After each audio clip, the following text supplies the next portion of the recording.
Bismillahirrahmanirrahim. Elhamdülillahi Rabbil alemin. Ve sallallahu ala Muhammedin ve alihi tahirin. Ve la'nu daimu ala a'daihim ecma'in. Hərdən vəhabilərin çıxışlarına qulaq asırsan, Allaha həmd edirsən ki, bu batıl tayfa, bu Əhl-i Beytin aleyhimussalam düşmənlərinə rəğbət bəsləyən və fırladan qövüm, onların düşmənçiliklərini, Cəməl Siffin döyüşlərini fırladan qövüm danışdıqca özünü əlhəmdülillah rüsvay eləyir. Baxırsan ki, konkret olaraq nağıl danışırlar.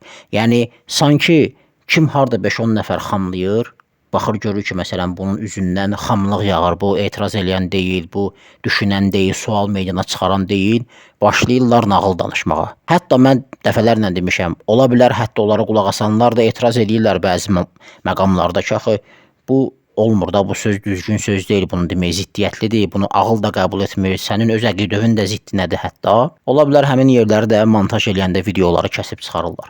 Deməli, iki vəhabinin bir-birinə zidd çıxışları var. Daha doğrusu öz əqidələrinə zidd, elə bir-birinə də zidd məqamlar var.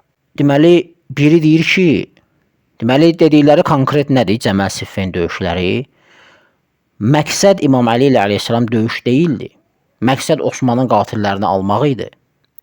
Və də aranı vuran, davanı salan, axı bu müharibə olub, axı təvatür hətta gəlib çatıb tarixdə inkar olunmaz bir hadisədir.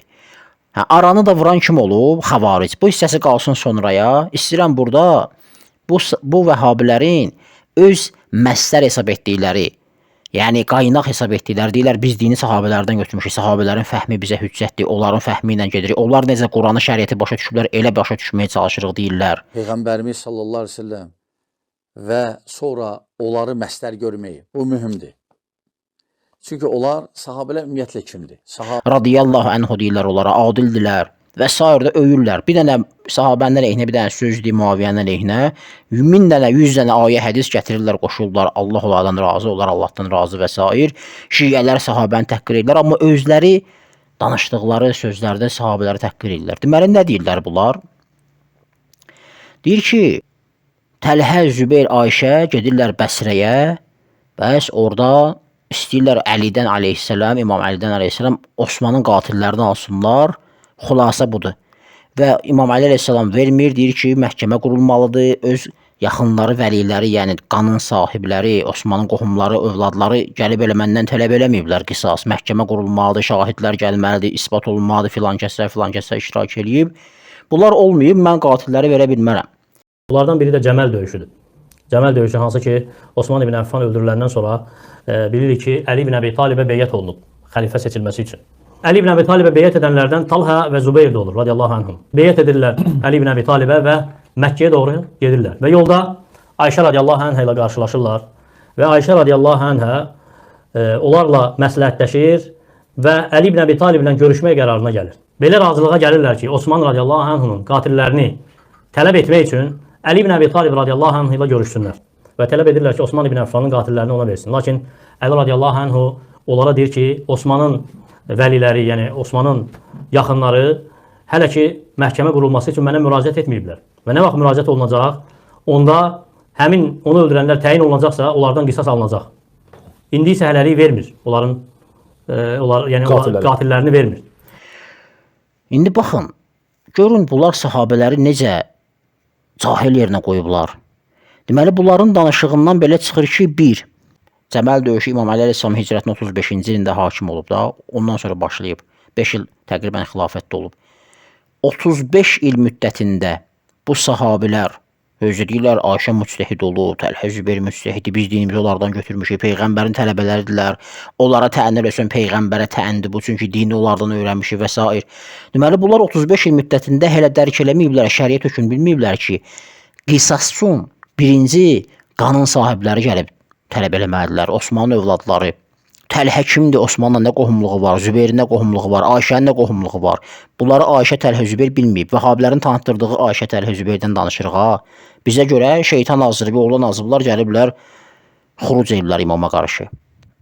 Bunlara görəsə yox, onlar cənnət əhlidirlər, pak insanlardır, adildirlər, alimdirlər, müctəhiddirlər. Amma şəriət hökmlərinə xəbəri yoxdur. Halbuki həmin vəhabi özü bilir. Qisas var ha. Allah'ın demək üçün Azərbaycanda nədir tətbiq edilməli? Azərbaycanda heç cür hakim var da. O qisas məsələsinin fərqi yoxdur sən hardasa Azərbaycan və ya məsələn Afqanistan və ya fərqi yoxdur Saudiya. O hakimin işidir. Yəni qisas məsələsi o deyil. Sən məsələn kimisə öldürürlər, sən gəlib öldürə bilərsən onu. Sən haqqın çatmır. O hakim eləyir. Aydındır? Yəni özün yəni qanun eləyib, məhkəmə eləyəsən, kimisə cəzalandırasan, yoxdur. Bilir ki, qisası hakim eləməlidir, məhkəmə qurulmalıdır. Bunları hamısı dövlət eləməlidir. Ən savadsız, ən cahil ged bazarda kartoşka satandan soruş, onların hansı ki elmi yoxdur, həmin o kartof satan şəxsdən, elmsiz bir adamdan. Soruş ki, qisas məsələsi necə olmalıdır? Mütləq deyəcək dövlətə müraciət etmək lazımdır. Çünki axı Peyğəmbər sallallahu aleyhi və aleyh özü elə hər kəsdən qisas almalı olsaydı, da dövlət nəyə lazım idi? Biz xaricilərə deyirik ki, bizim İslamın, müsəlmanların gözəlliklərindən biri də budur ki, Peyğəmbərimiz gəldi dövlət qurdu. Təməddün bəhslərində hətta məsihilər bunu etiraf edirlər ki, gəldi dövlət qurdu. Da elə hər kim harda gəldi, kimdənsə qisas alacaqsa dövlət nəyə lazım, xəlifə nəyə lazımdır ki? Bunu bu insanlar bilirlər. Adi vəhabilər, balaca vəhabilər. O boyda şeyxlər, o boyda müctəhidlər olublar, sahabilər, bunlara görə onlar bilməyiblər. Bu bir. İkinci, şəriət hökmündən xəbərlər olmayıb ki, hakim ki, qisas almalıdır, bundan əlavə şahidlər olmalıdır. Gəlib deməlidirlər, biz gördük, məsələn, filan kəslərə də şəhadət verməlidirlər bu hadisəyə, filan kəslərin Osmanı öldürməsinə. Birinci, əli ilə deyildi ixtilaf.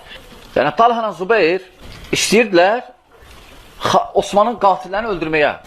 Ona görə yığışdılar qoşunlar. Əli ibn Əbi Talib'dən istədilər. Əli ibn Əbi Talib dedi ki, gözləyin. Əli ibn Əbi Talib meyl eləmədi xavaricləri öldürməyə birinci. Yəni, bu onu göstərir ki, Muaviyə, Talha, Zübeyir, Ayşə, onlar düz deyirdilər. Əli ibn Əbi Talib birləşsəydi, öldürsəydi xavaricləri, bəlkə də olmazdı inşallah. Ona görə Talha, Zübeyir görürlər ki, Əli ibn Əbi Talib qoşulmur bunlara xavaricləri öldürməyə. Bunlar qoşun yığırlar, gedirlər Bəsrəyə. Və xavariclər də orada olur, İraqda. İraq ümumiyyətlə şər yer olub daima. Üçüncü məsələ, bu sahabələr bilməyiblər ki, Allah İmam Əlidən əleyhissalam razıdır. Çünki bunlar deyirlər, mütləq rizayətə də dəlalət edir, o rizayət ayələri. Qiyamətə qədər razıdır. Yaxşı, Allahın razı qaldığı İmam Əlidən əleyhissalam hətta vermir xavarici. Niyə siz narazılıq edirsiniz? Niyə qiyam edirsiniz onun əleyhinə? Özü də o birisi cahil deyir ki, İmam səhv elədi. Gərək əvvəldən elə qulaq asardı Ayşənin, Təlhənin, Zübeyrin sözünə, xəvaricə təhvil verərdi. Əli ibn Əbi Talib meyl eləmədi xavaricləri öldürməyə birinci. Yəni, bu onu göstərir ki, Muaviyə, Talha, Zübeyir, Ayşə, onlar düz deyirdilər. Əli ibn Əbi Talib birləşsəydi, öldürsəydi xavaricləri, bəlkə də olmazdı inşallah. Amma bu birisi deyir ki, məhkəmə qurulmalıdır. İmam onlara deyir ki, məhkəmə qurulmalıdır, şahidlər olmalıdır, təsdiqlənməlidir və s. Və tələb edirlər ki, Osman ibn Əffanın qatillərini ona versin. Lakin Əli radiyallahu anhu onlara deyir ki, Osmanın vəliləri, yəni Osmanın yaxınları hələ ki, məhkəmə qurulması üçün mənə müraciət etməyiblər. Və nə vaxt müraciət olunacaq, onda həmin onu öldürənlər təyin olunacaqsa, onlardan qisas alınacaq. İndi isə hələlik vermir. Qatillərini vermir. Görsən necə bir-birinə ziddiyyətli danışırlar. Yəni, bunların sözündən belə çıxır ki, Peyğəmbər ki, qabaqcadan onların qətlini tələb eləyib, Peyğəmbər ki, qabaqcadan o barədə xəbər verib, onları öldürmək lazımdır və s. İmam bunu bilməyib.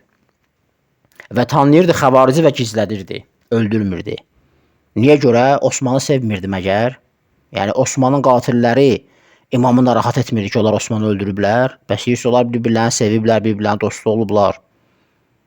Görürsünüz necə, yəni ziddiyyətli, lazım gələn sahabəni təhqir edirlər. Konkret olaraq, yəni nağıl danışırlar da. Hələ bütün hadisələri, bütün fitnəni, dava qırığını axırda atırlar xavaricin boynuna ki, xavaric eləyib bunları. Xavaric aranı vurub. Ki, bunu inşallah növbəti günlərin birində bu barədə danışarıq. Ona görə də bunların sahabə haqqında pafoslu çıxışları, özlərini sahabəni sevən kimi göstərmələri sizi aldatmasın. Lazım gələndə İmam Əli əleyhissalam xavarici də əlbir hesab eləyirlər. Öldürmədi, Peyğəmbərin sözünə baxmadı, bu cür hesab eləyirlər. Lazım gələndə Ayşəni, Təlhəni, Zübeyri cahil hesab eləyirlər, qisasdan xəbərsiz hesab eləyirlər. Rizayət ayələrindən xəbərsiz hesab eləyirlər və yaxud da savadlı hesab eləsələr belə, digər tərəfdən təqvasız hesab edirlər. Çünki şəriət hökmünü bilən adam niyə şəriətin ziddinə getsin ki? Sən bilirsən ki, qisası hakim almalıdır, deyirsən, yox, ver mən qisas alım. Yəni, cahil hesab edirlər. Cəhalət dövrünün təfəkkürü elə bir sahabələrdə olub. Peyğəmbər gəlib dövlət qurub ki, hər kəs kimi harda gəldi, tutub öldürüb qisas almasın. Onsuz əvvəl elə idi, qəbilələr bir-birini harda tuturdu, vurub öldürürdülər. Bunlar Ayşəni cəhalət dövrünün insanı hesab edirlər. Deyirlər, ver biz qisas alaq. Xəlifə qalıb kənarda, dövlət qalıb kənarda. Və yaxud Təlhəni Zübeyri həmçinin. Ona görə də sahabəni ən böyük təhqir edən özləridir. Bunları da şeyxlərdən öyrənirlər, bu balaca vahabilər. Yəni şeyxləri bunlara bu cür öyrədir. Həmin şeyxlər ki, deyirlər, rafizlər, şiyələr sahabəni söyürlər. Və bunların sahabələrə qoyduğu hörmət bundan ibarətdir. Sahabələri cahil hesab edirlər, elmsiz hesab edirlər, özlərini sahabələrdən elmli hesab edirlər, təqvasız hesab edirlər sahabələri, təhqir edirlər əhl-i beyti bu cür. Vəlhamdülillahi Rabbil aləmin və sallallahu alə Muhammedin və alihi tahirin.